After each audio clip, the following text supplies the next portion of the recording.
kita bincang untuk menentukan bentuk graf, okey, menentukan bentuk graf dan juga bagaimana kita apa yang kita boleh dapatkan daripada graf tersebut, hubungan dia dan juga keserunan. Okey, hari ini kita nak tengok bagaimana kita secara detail lah menganalisis graf untuk mendapatkan rumusan siasatan.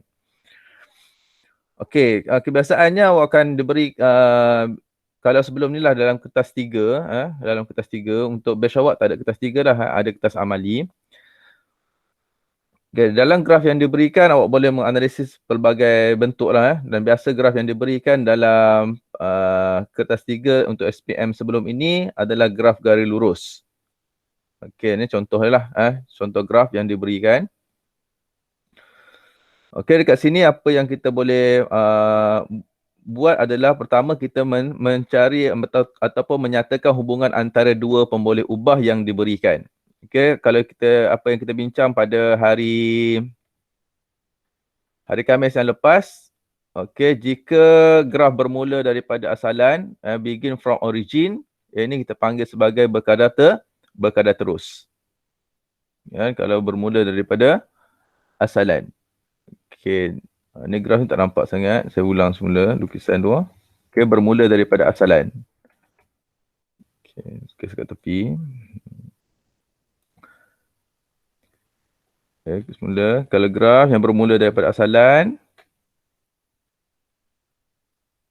okey, ini kita panggil sebagai Y berkadar terus.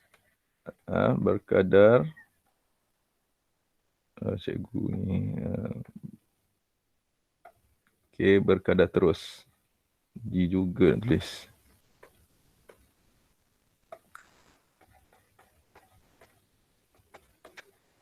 Terus dengan X. Y is directly proportional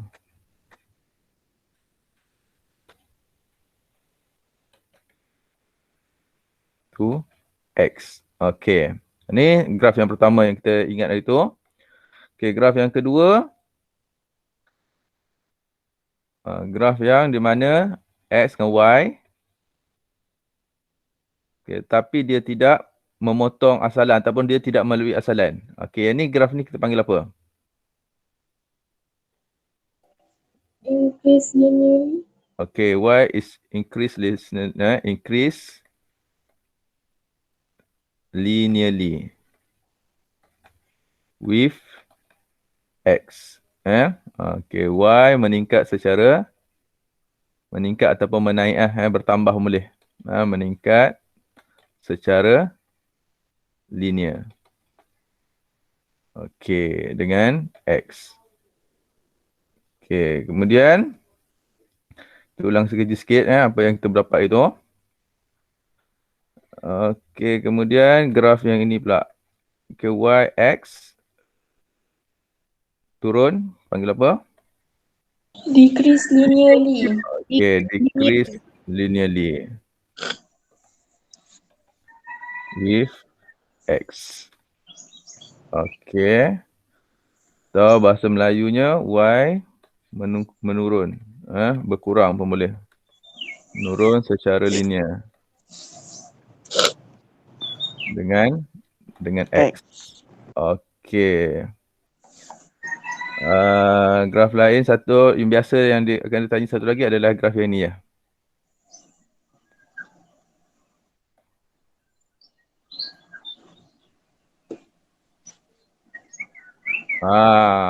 Atau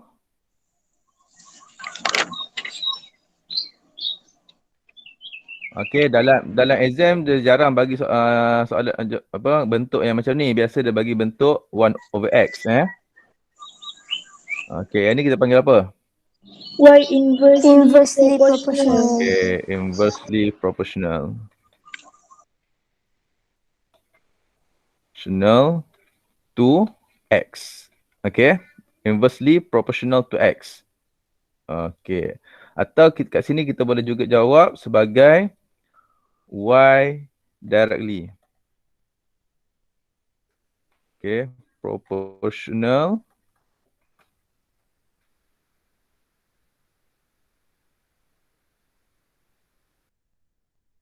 Okay, kalau kita just nak mention X, inversely proportional. Ya, bahasa Melayunya Y berkadar songsang dengan X.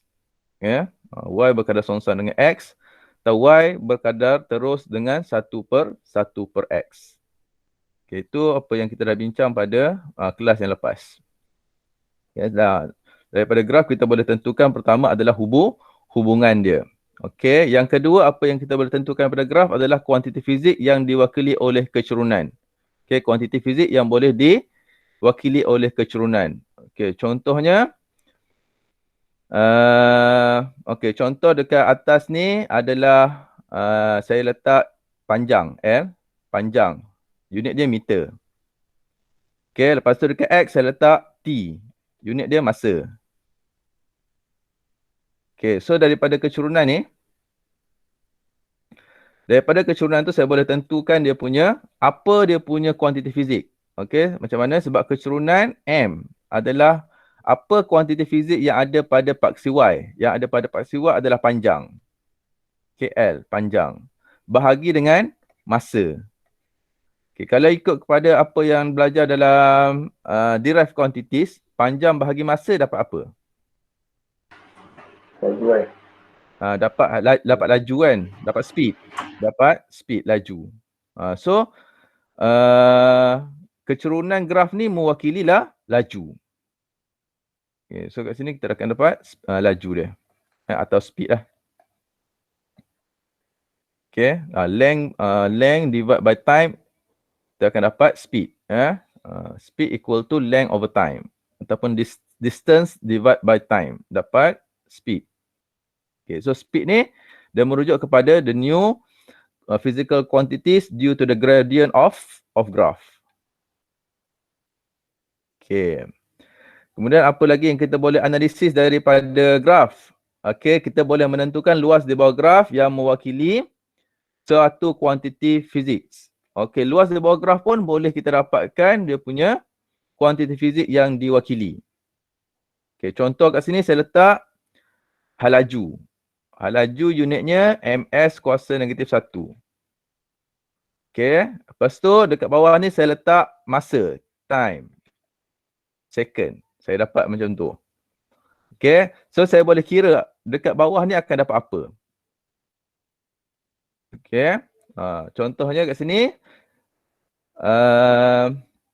sebab luas di bawah graf kan, luas di bawah graf maksudnya kita ambil dia punya unit. Unit untuk Y apa? ms kuasa negatif 1. Unit dia.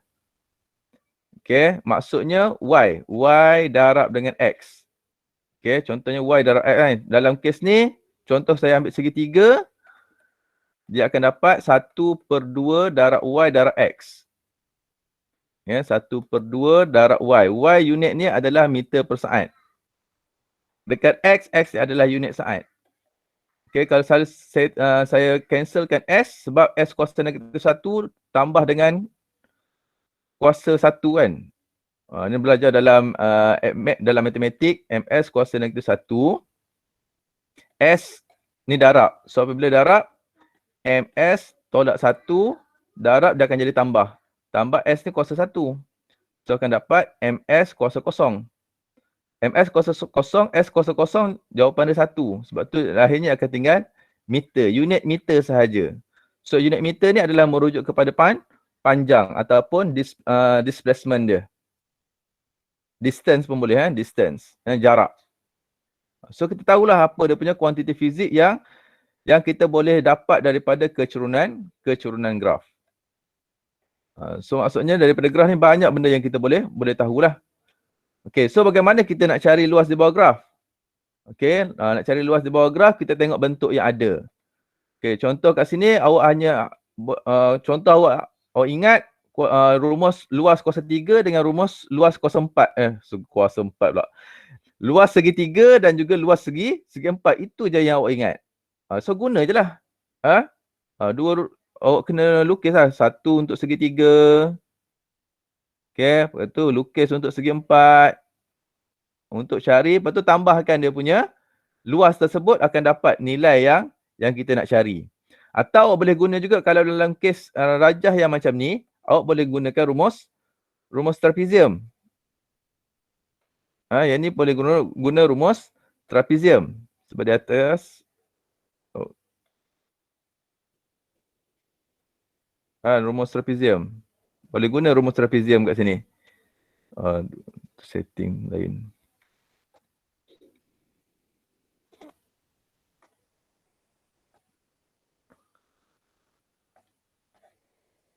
Okey, dah jadi objek pula.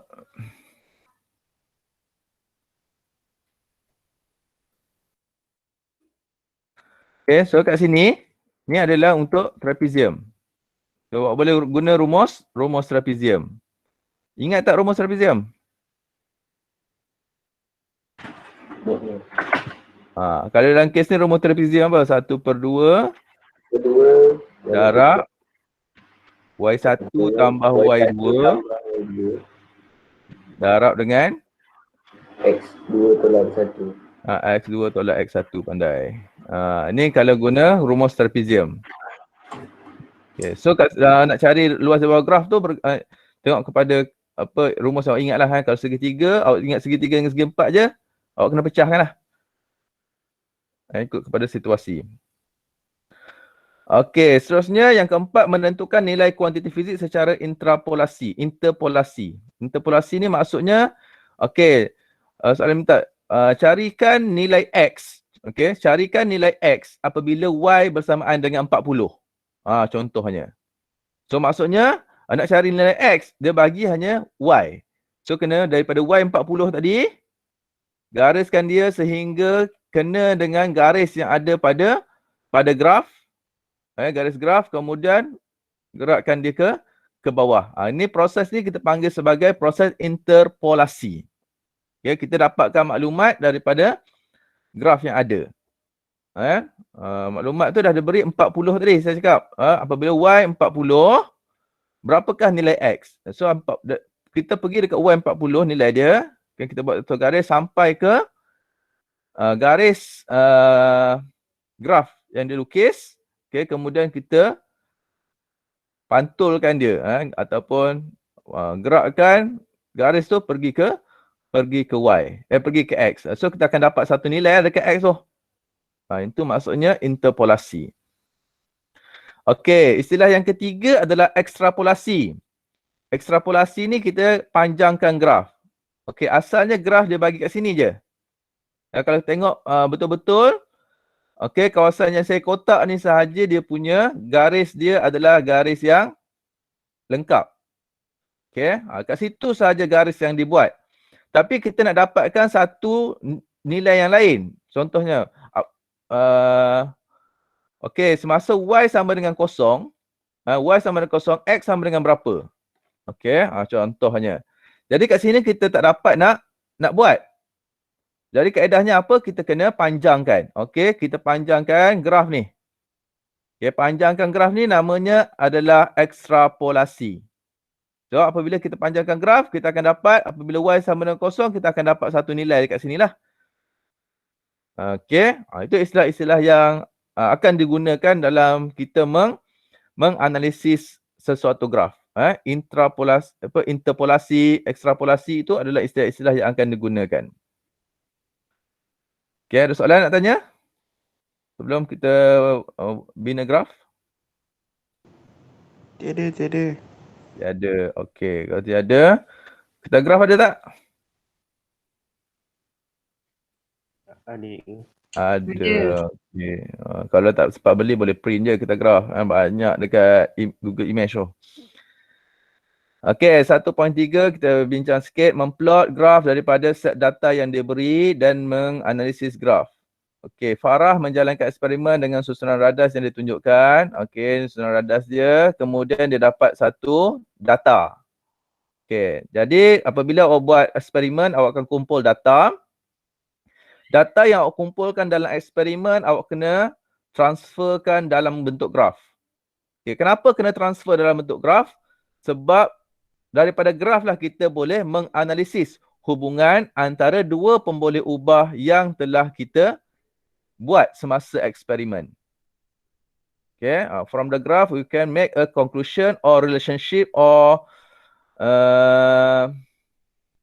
Which means to confirm our untuk memastikan lah our hypothesis accepted or not accepted. Okay, so daripada graf tu lah yang akan menentukan nanti. Sebab daripada graf baru kita menganalisis. Sebab daripada table ni kita hanya ada data je. So macam mana kita nak membina graf? Okay, jalankan aktiviti ini secara berkumpulan. Jadi sebabkan ke rumah, buat secara individu. Okay. Kita buat sama-sama. Saya akan tunjukkan satu contoh. Okey, dia minta lakarkan graf F melawan X. F melawan X. Okey, so apabila graf F melawan X, maksudnya F berada pada Y axis, paksi Y. Manakala X akan berada pada X axis ataupun paksi X. Okey, so sekarang kita buat dulu graf. Nak jawab soalan yang berikutnya, kena buat graf dulu.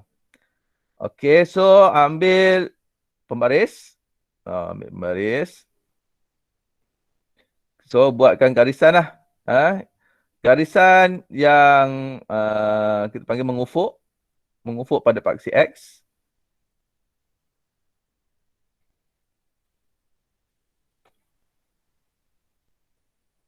Okey, boleh mula daripada bawah sekali boleh. Boleh mula daripada garis yang kedua pun boleh. Terpulang lah. Tak saya guna graf ni.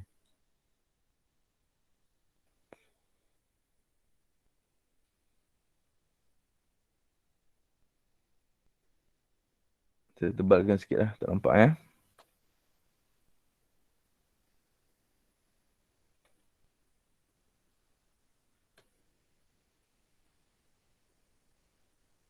Okey, dah siap paksi?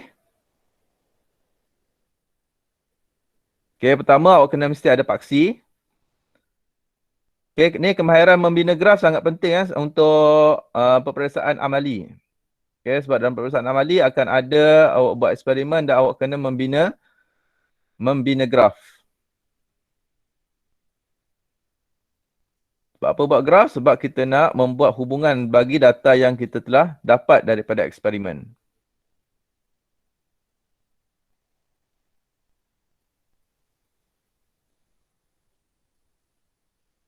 Okey.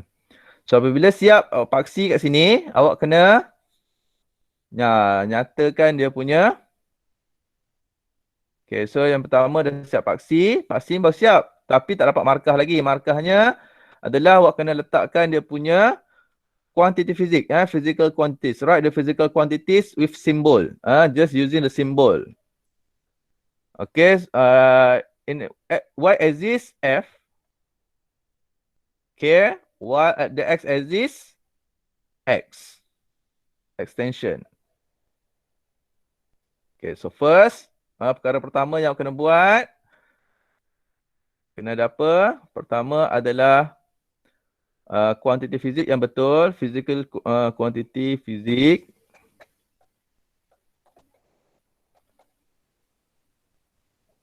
Yang betul. Pada paksi. Pada paksi yang betul.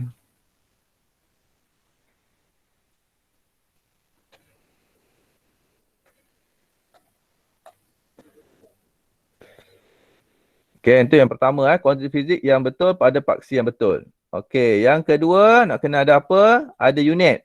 Okey, apa unit untuk daya?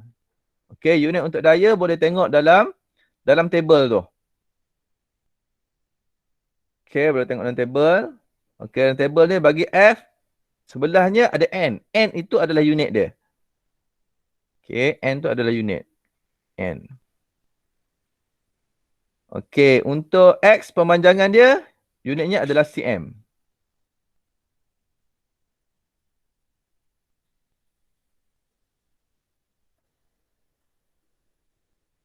Okey.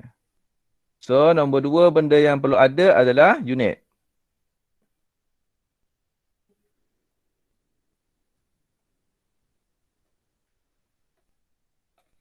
Okey. Dah ada unit, yang ketiga yang kita kena buat lagi selepas ni adalah skala yang seragam. Uniform scale.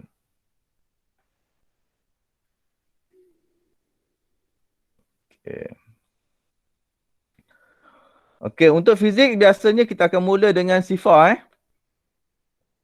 Paksi X sifar, paksi Y pun sifar. Dua-dua sifar. Kan? Tak digalakkan untuk bermula daripada nombor lain. Okey, kalau kita mula dengan nombor selain daripada sifar, nanti hubungan yang kita buat adalah tidak diterima. Itu syarat yang kena buat lah. Perkara yang kena tahu dalam fizik, skala mesti bermula daripada sifar. Dia tak sama dengan matematik dan subjek-subjek yang lain. Okey, so skala yang seragam ni contohnya macam mana? Contohnya 1, ya, contoh yang seragam. Saya bagi contoh dulu. Nanti kita buat ada punya garis-garis kat sini. Okey, apa yang saya buat kat sini mewakili 2 cm. Sebab satu kotak yang 5 kotak ni, 5 kotak kecil tu bersamaan dengan 1 cm. 5 kotak kecil ni sama dengan 1 cm. Ya, kalau ada 10, bersamaan dengan 2 cm. Okey, apa contoh skala yang seragam? Skala yang seragam 1, 2, 3, 4, 5. Ini seragam. 2, 4, 6, 8, 10. Ini seragam. Lagi 5, 10, 15, 20, 25. Okey, ini skala yang seragam yang digalakkan dibuat.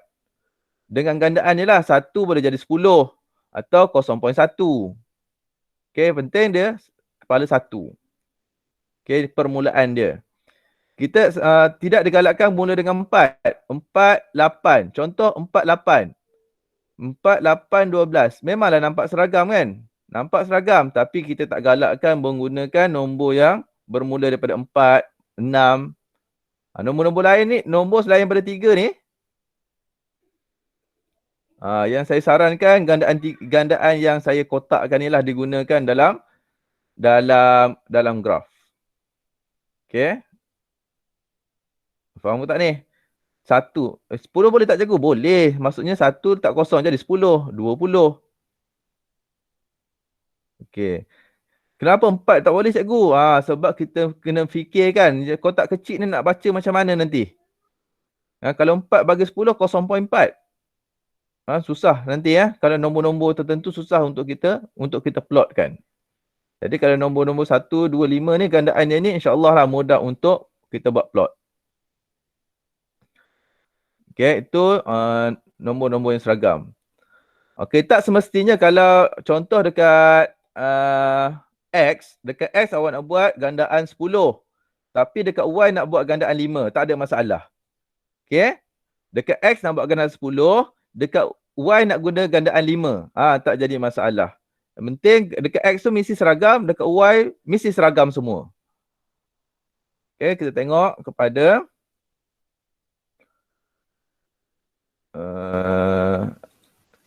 sekarang ni kita nak label ikut graf lah.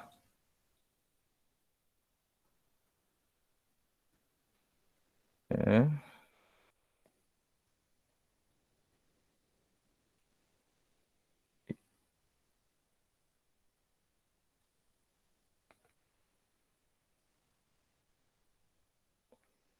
Oh.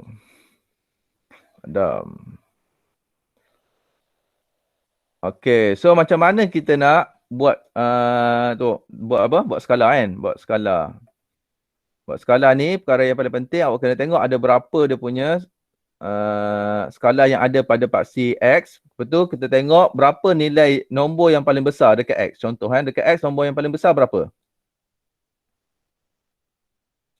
Nombor yang paling besar adalah 6.4. Ini nombor yang paling besar adalah 6.4. Okay, so kalau 6.4, yang ni awak kena pandai lah. Pandai mengagak. Okay, kalau buat 0.1 boleh. 0.1, 0.2, 0.3, 0.4, 0.5, 0.6, 0.7. Sesuai tak? Sesuai lah, cukup kan? Ada lagi 0.7 sebab yang last nanti adalah 6.4. Salah. Awak ni. Tidur ke semua. Senyap je. Memberi tumpuan kan. Sekejap. Kita habiskan kat sini. Nanti saya akan. Okay, satu bukan kosong. Pun satu. 1, 2, 3, 4, 5, 6, 7. Okey, itu skala kita untuk X. Okey, kita tengok pula dekat Y. Tengok dekat Y. Cikgu tak nampak. Ha? Tak nampak Tak nampak apa? presentation.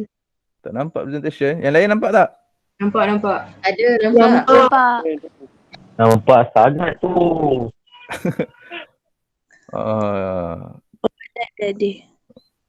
Connection awak kot. Tak, saya terpin muka cikgu. Oh, terpin muka saya. Macam mana?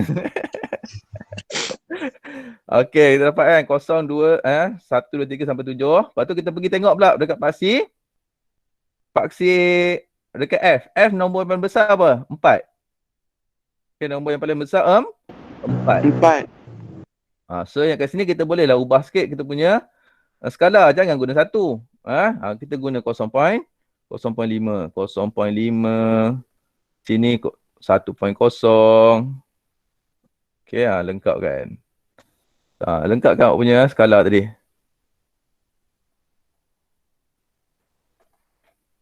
Okey.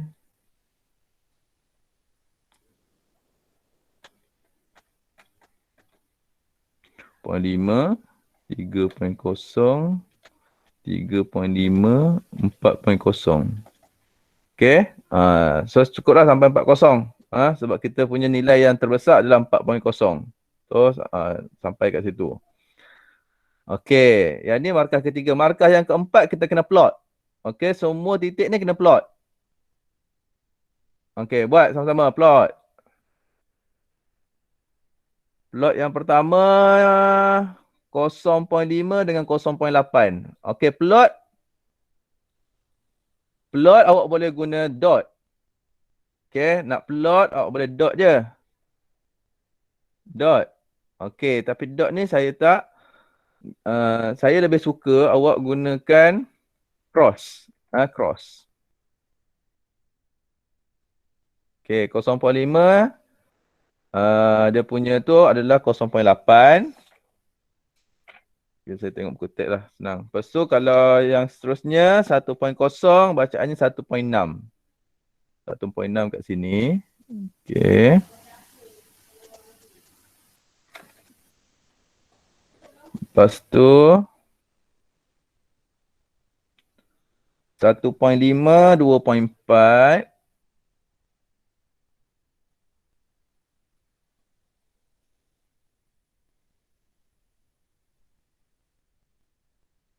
Tu 2.4. Okey. Lepas tu 2.0, 3.2.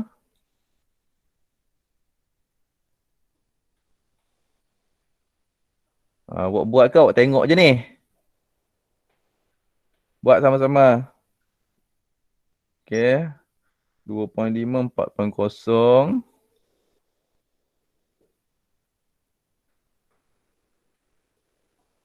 Okey, 3.0, 4.8.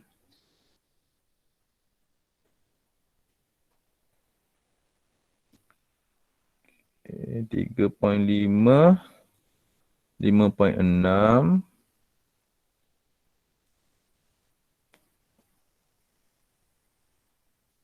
(6.0), 6.4. Okey. So, saya dah plotkan saya punya graf. Okey. Okey, so markah yang ketiga yang kita tengok adalah markah yang keempat. Plot. Semua graf, semua titik. Berdasarkan graf. Berdasarkan jadual.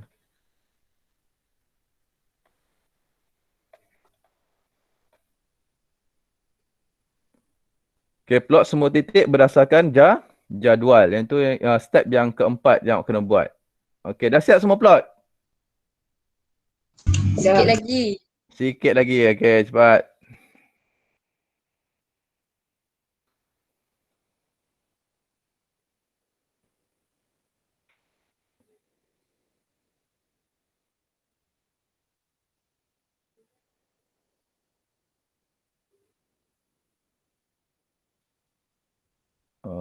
Okey. Okey, yang kelima apa yang kita nak buat? Yang kelima yang kita nak buat adalah menghasilkan garis lurus penyesuaian terbaik. Penyesuaian garis lurus penyesuaian terbaik. Okey, garis lurus penyesuaian terbaik. Okey, apa maksud garis lurus penyesuaian terbaik ni? Okey, maksud garis lurus penyesuaian terbaik ni maksudnya garis lurus yang kita buat. Saya buat garis lurus, contoh.